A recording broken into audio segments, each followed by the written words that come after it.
Praise the lord. అతి శ్రేష్టమైన యేసుక్రీస్తు నామంలో మీ అందరికీ ఉదయకాలపు శుభాలు తెలియజేయుచున్నాను.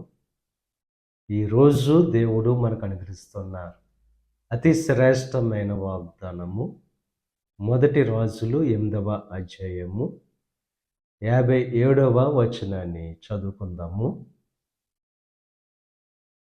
కాబట్టి మన దేవుడైన యెహోవా మనలను వదలకను విడువకను మన పితరులకు తోడుగా నున్నట్లు మనకును తోడుగా ఉండి.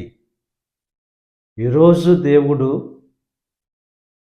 మనల్ని విడువక వదలక మన పితరులకు ఏ రీతిగా తోడుగా ఉన్నారో అదే రీతిగా